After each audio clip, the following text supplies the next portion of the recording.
On this edition of The American Veteran, we are on location to commemorate the 150th anniversary of the Battle of Gettysburg. Introducing VA's Intermediate Care Technician pilot program that repurposes combat medics in civilian hospitals. A look at VA's fully developed claims process for pension and compensation. Concluding with a profile how the National Park Service is preserving the history of Gettysburg. These programs and more on this edition of The American Veteran.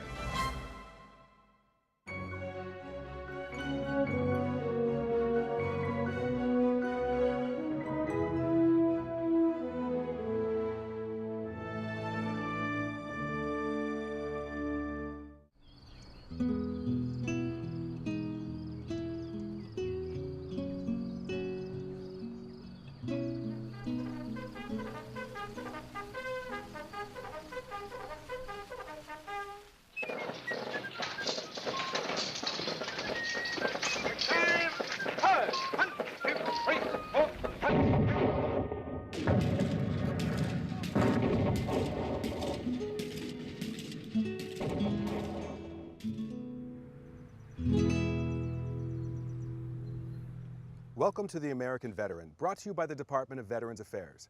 I'm Jonathan Kopanger, a Navy veteran. And I'm Matt Webb, a veteran of the Marine Corps. We are on location at the Gettysburg National Military Park to commemorate the 150th anniversary of the Battle of Gettysburg. In this edition, we will also share with you highlights of this historic battle, called by many the greatest battle of the Civil War. Hey Matt, did you know that in July 1863, more than 160,000 Federal and Confederate soldiers converged here on Gettysburg? I do know that General Robert E. Lee led the Army of Northern Virginia, which under his command had become one of the greatest fighting units in history before this battle. General George C. Meade led the Army of the Potomac, of which he had taken command only 4 days before the battle began. And these two armies fought over 25 square miles of countryside for 3 days in July of 1863, making this the largest battle in the history of Western Hemisphere. The town of Gettysburg boasted no great strategic advantage during the Civil War, but it was a crossroads with roads leading to Philadelphia, Baltimore, and Washington, D.C. General Lee saw this engagement as an opportunity to end the Civil War by delivering a decisive military victory on Union soil. The first day of the battle was all about taking and maintaining high ground to set the stage for the rest of the larger battle. On day 2, Union forces held Little Round Top, which is the high ground where we are standing today. Down in the valley behind us, known as the Valley of Death, the Confederate forces attempted to take this location and others that day. In just 3 hours, some 15,000 casualties occurred in this valley alone. Speaking of casualties, that brings to mind our first story of this episode. Even during the Civil War, the Army had a medical corps to treat troops injured in combat. Today, medics, medtechs, and corpsmen are trained to be the medical provider in combat. However, their military training and experience does not equate to civilian certifications required to join the workforce after they transition out of the military. The VA recently implemented a pilot program which brings combat medics into VA hospitals. Watch to learn more. Paul Singleton once supervised 300 soldiers, but after retiring from the military, he had trouble finding a job that paid minimum wage. A lot of anger, just the bouncing around, trying to get myself in a focus where I can just go back and be employed and just work. Although he was an Army medic and senior non-commissioned officer, Paul returned home from Bosnia and his life fell apart. Homeless for years, he finally found his way to the VA Community Clinic in Harlem, where social worker Ruth Batista helped him find a job and a place to live. He was looking for employment, and I said, great. I just got this email, this national email about this great program called Intermediate Care Technician Program. One of the pilot hospitals was the Bronx VA, and that was his base hospital. That's where he got his medical services, and so it was just a perfect situation. What I'm gonna do, I'm gonna take some vital signs on you. Okay. The pilot program for ICTs, Intermediate Care Technicians, enables medics like Paul to use their skills. You want any medication for high blood pressure, cholesterol? No. They are trained to be the medical provider in combat conditions in the field when there's no one else around. So when they come out of the service, highly trained, there's no role in the private sector for someone without some sort of certification or title that can be licensed. I was in the Marine Corps. Marine Corps. You guys got the Navy Corpsmen. Yeah. Which is pretty good. The Department of Veterans Affairs understands medics like Paul add value to an emergency room. Hello, Ruthie speaking. Ruth Batista helped Paul apply for one of 3 ICT positions in the Bronx. After the interview, about 2 weeks later, they called me. I was selected. I was still like, wow. You're going to have a transcript review. Yes. Paul is now working in the James J. Peters Emergency Room under the supervision of nurse Maxine Lindsay Schillingford. He's been here 6 months and he's doing very, very well. He's able to relate to the patients. He's a very, very good team player. I do blood draws, we place IV locks in. I'm responsible for the stocking, the resupplying of the supplies in any kind of, clinic or ward. IV placement, doing EKGs, and it's going well. I'm happy because those are my veteran brothers and sisters. So what branch you served in? I was in the Coast Guard. Coast Guard? All right, that's cool. For VA and this Army medic, it's a win-win situation. Hope you feel better. Thank you. Having the ICTs in the emergency department enhances our efficiency and allows our nurses to focus on patient care, and that helps the veteran ultimately because they get to their care done more effectively. So not only is he employed now with the ICT program, but he's also in a VA-funded shelter. So it's giving him an opportunity to get his finances in order. And Paul's goals do not end there. He's going to be enrolling in school. He wants to become a nurse. I admire him because he had the tenacity to really rise above his circumstances. And I think he's a great example for other veterans who are struggling. There are 15 VA emergency rooms across the country participating in the ICT pilot program. The ICTs will be offered full-time staff positions at VA medical centers once they successfully finish the year.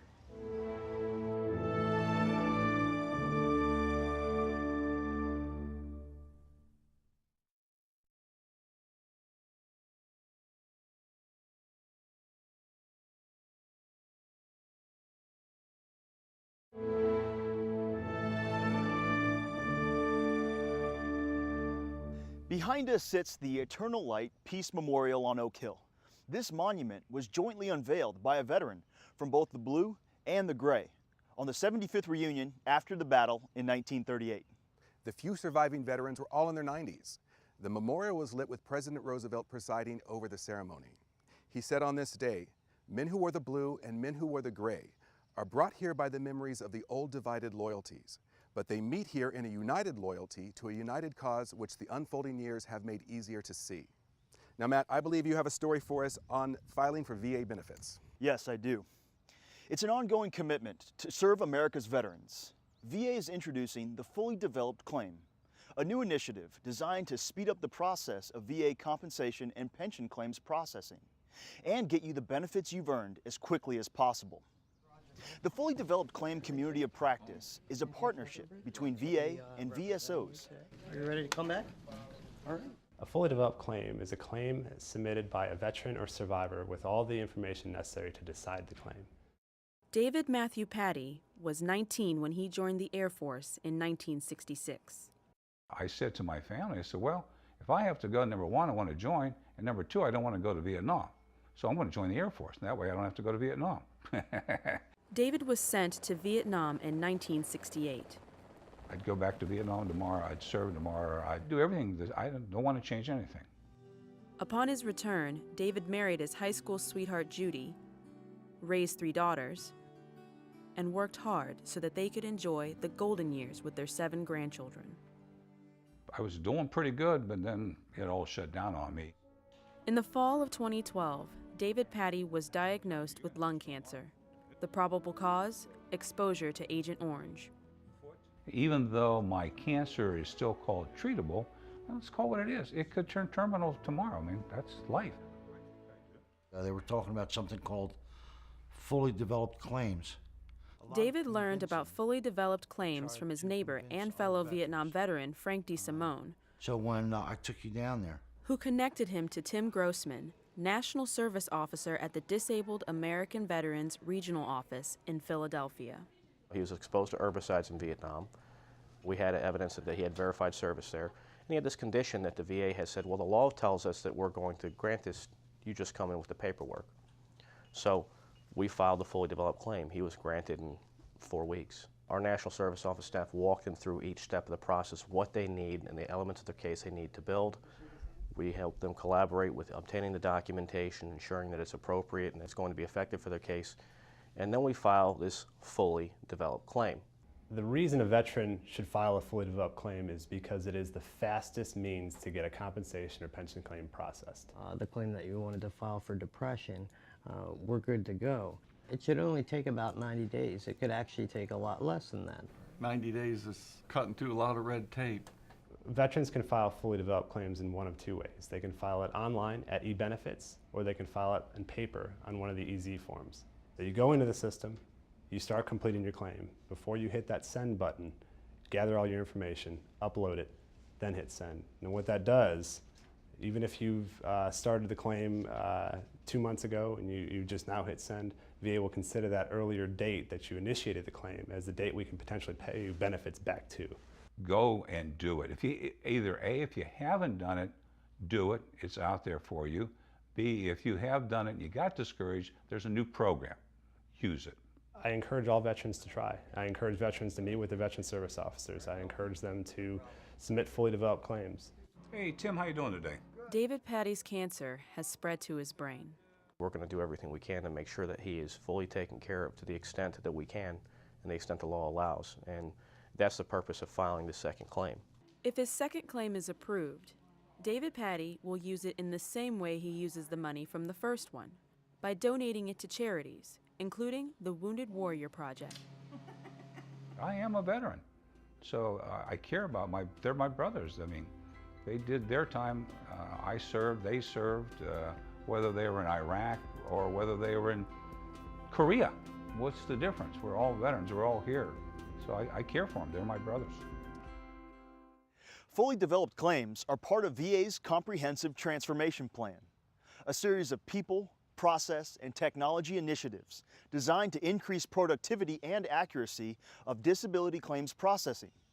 Once the transformation is fully implemented, VA expects to systematically reduce the backlog and reach its 2015 goal to eliminate the claims backlog and process all claims within 125 days with 98% accuracy.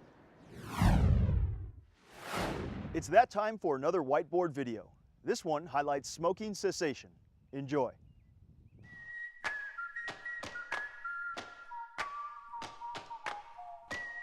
If you've ever tried to stop smoking, you know how hard it can be. Stan is right there with you. He is one of the 70% of smokers who want to quit, but just haven't. Lucy, his friend at work, is one of 1.3 million Americans who will quit this year. Why?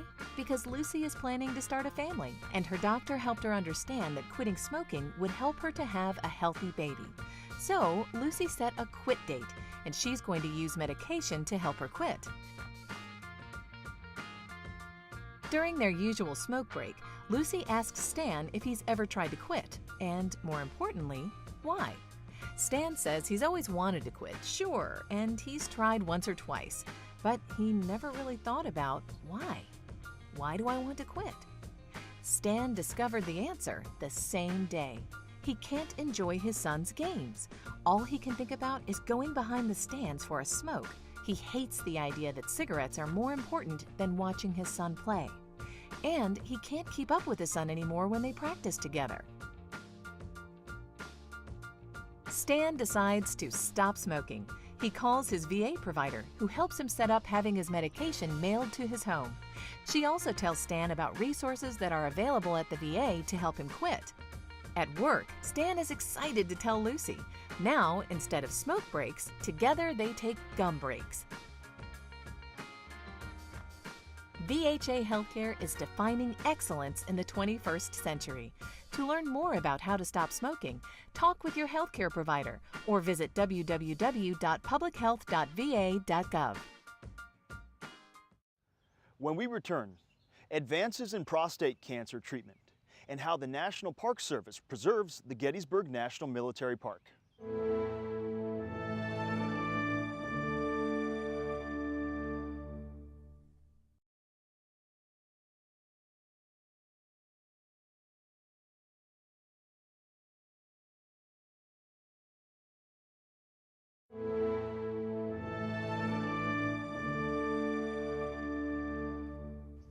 The most common cause of death from cancer in men over age 75 is prostate cancer.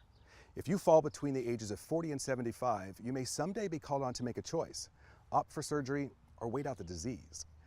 Now, a major VA-supported research project is shedding new light on your best treatment options. And for many, if not most men who contract the disease, the news looks very encouraging.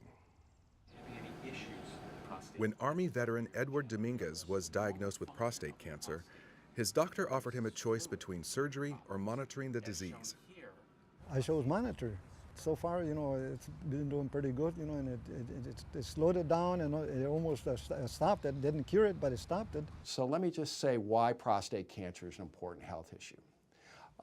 It's common. It's the second most common cancer in men. But what science now tells us is not all cancers are alike. Some can spread rapidly and cause serious health problems and even death. But many won't progress and won't cause patients health problems.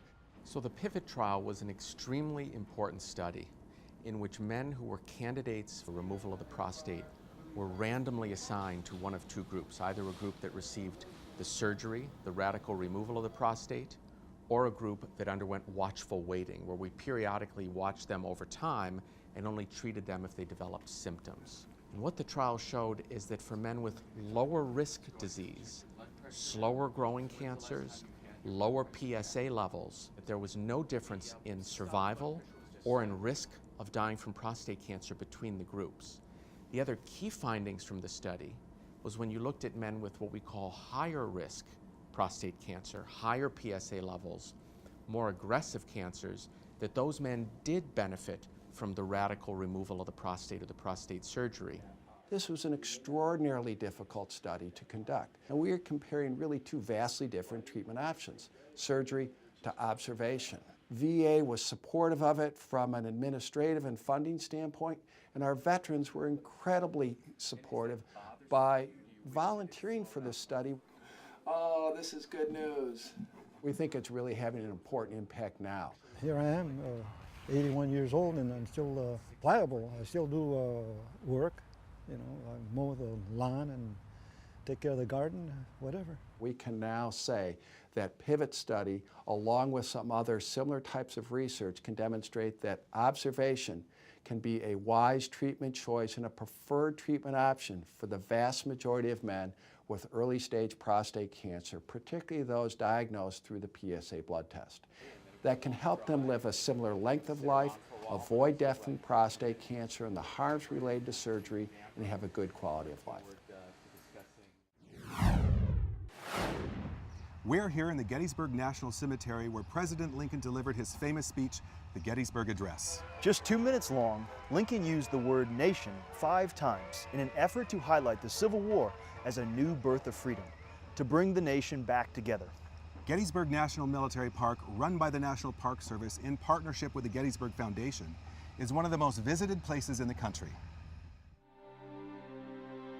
It's a place of inspiration and heartache. A place where the echoes of battle seem to lie right below the surface.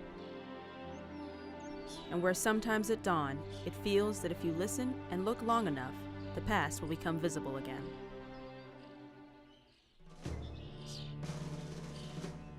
More than 165,000 soldiers met here, the largest battle ever fought in North America. Pitting South against North, brother against brother. When it ended, more than 51,000 were killed, wounded, captured, or missing. The veterans of this war were in a class by themselves. Never again would citizen be made to fight citizen. The sacrifices made here would help to reunite the nation, and throughout the years, have continued to resonate with the men and women who have defended freedom around the world. My great-grandfather was in the Civil War in artillery. I was in Vietnam in artillery, and My father was in World War II, and it kind of all clicks together. The Gettysburg National Military Park attracts more than 1 million visitors each year. Its 6,000 acres include the Pennsylvania Fields of Battle, historic buildings, and 1,328 monuments. Add in 410 cannons, paved roads, historic lanes, and some 74 miles of fencing, and you have a lot of history to maintain. We have maintenance individuals that take care of the grounds, that preserve the stone wall structures. We have a monument preservation crew that works solely on the monuments. We have a cannon restoration team that literally works just on the cannons to keep them in pristine condition. We have individuals who work in planning, in cultural resource planning, to think about the long-term goals for the operation and the maintenance of the battlefield. We have interpreters like myself who go out and help educate the public on what happened here, but also the larger meaning of the battle and the American Civil War. The National Park Service here works in partnership with the Gettysburg Foundation, a private nonprofit with 20,000 members around the country. Projects include this year's opening of Spangler Farm, which served as a hospital that treated both Union and Confederate soldiers, and the upcoming acquisition of the Lincoln train station in town, which marks the arrival and departure of the President in November 1863, when he delivered the Gettysburg Address. I want them to develop a relationship with this place, because what that means is then they will care about this place, they will talk about this place, they will come back, they will bring their children, and so our American history, kind of our family history of America, will be preserved. There's an understanding that I think veterans have. If you've been through a conflict, whether it be 19th century or 20th or 21st century, I think there's a common understanding, a common personhood that everyone has. And I hope and I think that those that are non-veterans can see a little bit of that. When they visit the battlefield, they'll see individuals wearing the shirts and the hats, looking at the monuments, walking through the battlefield. 165,000 souls met here over 3 hot July days in 1863. Husbands and brothers, and fathers and sons. This is a place of honor and to remember them, and indeed all veterans who followed.